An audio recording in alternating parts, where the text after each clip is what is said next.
Reses tahap 1 Dewan Perwakilan Rakyat Kabupaten Mimika, DPRK, dari Partai Gerindra Yan Pieterson Lali, ST Daerah Pemilihan 2, melakukan reses di Kelurahan Digonarama dan Kelurahan Kebun Sirih tanggal 24 Maret tahun 2025.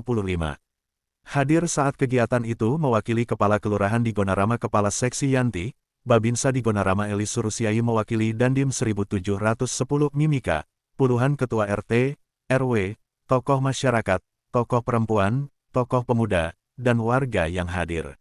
Sejumlah aspirasi dan keluhan warga, baik anggota DPRK Yan Pieterson Lali, ST saat bertemu warga Kelurahan Digonarama dan Kelurahan Kebun Sirih tidak beda jauh dengan warga Kelurahan Timika Indah. Di mana beberapa warga dan ketua RT, RW, mengeluhkan persoalan terkait sampah, air bersih, penerangan jalan, lowongan kerja, hingga masalah keamanan adanya penambahan pos peka, dan normalisasi sungai. Menjawab beberapa keluhan warga, Yan Pieterson Lali, ST, mengatakan semua keluhan dan aspirasi warga baik Kelurahan Digonarama, Kelurahan Kebun Sirih, telah kami catat terkait aspirasi dan keluhan warga. Sehingga dirinya akan tetap mengawal semua aspirasi setelah pembagian komisi-komisi di DPRK Mimika nanti.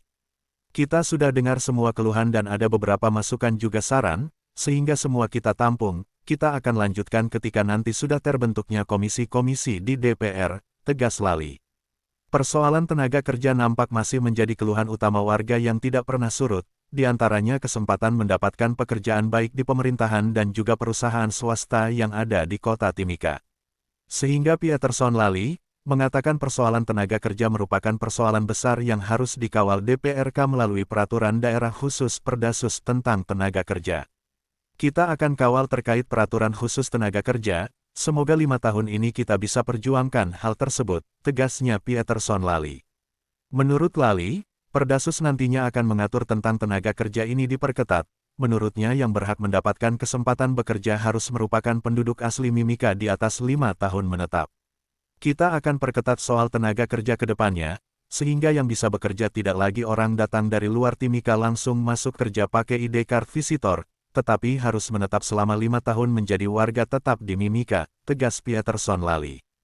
Terkait keluhan warga akan air bersih, Yan Pieterson Lali mengatakan, program air bersih sudah jelas merupakan visi misi Bupati dan Wakil Bupati terpilih, yakni Yohanes Retop dan Emmanuel Kemong, sehingga dirinya menghimbau kepada warga tidak perlu khawatir dengan persoalan air bersih. Program air bersih ini sudah menjadi visi misi Bupati dan Wakil Bupati terpilih. Saya berharap warga tidak perlu khawatir. Sementara akses air bersih telah berjalan baik di wilayah SP3 dan sekitarnya sedang dikerjakan juga untuk wilayah perkotaan, kata Yan. Hingga sore, kegiatan reses tersebut berjalan baik diakhiri dengan pembagian bantuan sembako kepada warga 2 kelurahan yakni Kelurahan Digonarama dan Kelurahan Kebun Sirih.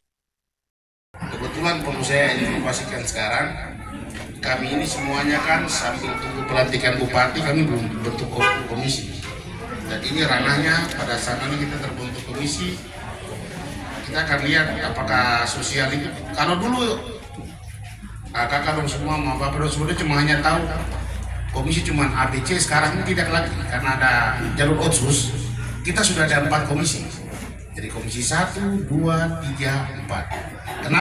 Bapak Perda itu yang mengurus tentang Perda. Salah satunya mengatur tentang yang tadi, termasuk ibu yang tadi sampaikan tentang usaha jagung itu kan harus ada dasar hukumnya baru kita bisa melakukan sesuatu. Jadi kita cover secara umum, termasuk di dalamnya nanti kita akan berbicara tentang peraturan daerah Perdasus yang mengatur tenaga kerja. Bapak Ibu yang ada di sini kan pasti tahu. Pasti sakit hati lihat yang datang dari pusat sana, datang tiba-tiba 2 hari visitor langsung jadi karyawan. Pasti, saya anak karyawan, saya juga tahu itu.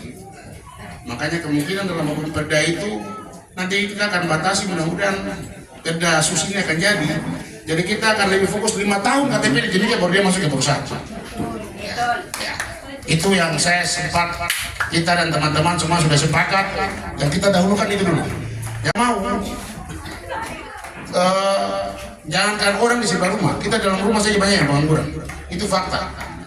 Kita tidak bisa, tidak ada kita anak besar Timika, kami orang tapi tidak bisa. Karena perusahaan ini tidak ada payung hukumnya, jadi kita akan kalah terus di sini. Dan kebetulan puji Tuhan, kita sudah sepakat di dalam pada saat tim dipisahkan, dipilah. Mungkin untuk perdasusnya kita fokus ke arah itu.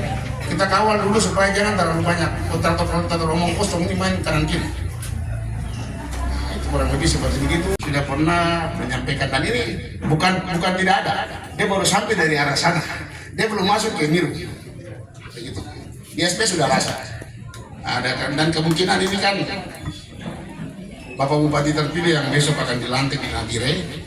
Ini program jadi program unggulan, sudah pasti akan masuk. Kalau sampai tidak masuk di Ngonarama, nanti kita sama-sama dulu baru tanya ke Pak Bupati. Dan saya yakin sekali masuk Bapak. Bukan hanya di Miru, ini semuanya sampai ke Muara sana, dan kita geser ke Dapil 3 sana. Pasti harus bisa masuk. Saya sangat yakin, karena ini keluar dari janjinya Pak itu. Dan sudah pasti itu terrealisasi. Kenapa terrealisasi? Bapak yang Bapak. Begitu. Terang ini seperti begitu. Nanti akan kalah pada saat skala prioritas, pada saat Bapeda dan tim TAPD dulu dengan kami bahas itu. Dengan sendirinya dia runtuh. Artinya apa? Begitu dia runtuh, akan ketemu lagi tahun depan di musliman yang sama. Kurang lebih seperti ibu, nanti koreksi kalau saya salah ya. Saya pikir itu. Nah, yang berkaitan yang kedua saya Pak